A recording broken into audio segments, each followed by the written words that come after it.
နိုင်ငံတော်ကနေတရားဝင်နွားဝယ်ရောင်းချခွင့်လိုင်စင်ချမှတ်ပေးပြီးနောက်တာယာရီခရိုင်အတွင်းမှာနွားဝယ်ရောင်းသူတွေများပြားနေတာပါအခုလိုနွားဈေးတွေမြင့်တက်နေပေမဲ့တာယာရီခရိုင်ဂျိုးပင်ကောင်မြို့နယ်မှာရှိတဲ့နွားပွဲဈေးမှာတပတ်ကိုနွားကောင်ရေ300ကနေ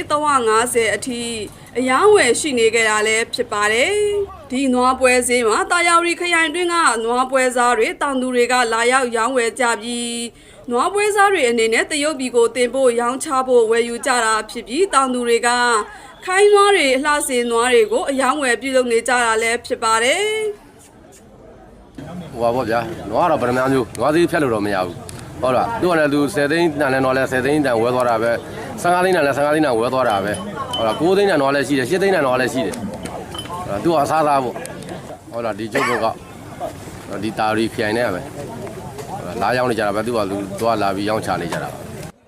လက်မှုလက်ရာကနေစမှုလက်ရာကိုတိုးတက်ပြောင်းလဲလာတာနဲ့အညီနွားပွဲဈေးအတွင်းအယောင်းဝယ်ပြုလုပ်နေတဲ့တောင်သူတွေမှာခိုင်းနွားမလိုတော့တဲ့အတွက်ပြန်ရောင်းချနေသူတွေလည်းရှိနေတာပါ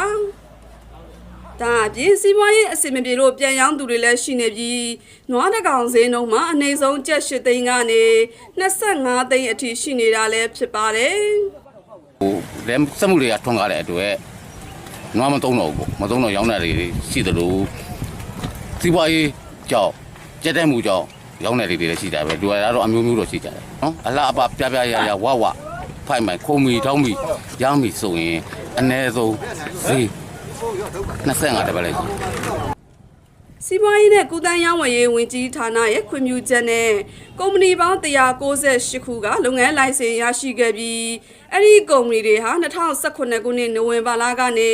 2018ခုနှစ်ဇူလိုင်လအထိကျွဲနွားကောင်ရေ1000 ခွဲနီးပါးကိုတရုတ်နိုင်ငံကိုတင်ပို့ခဲ့တာလည်းဖြစ်ပါတယ်ရှင်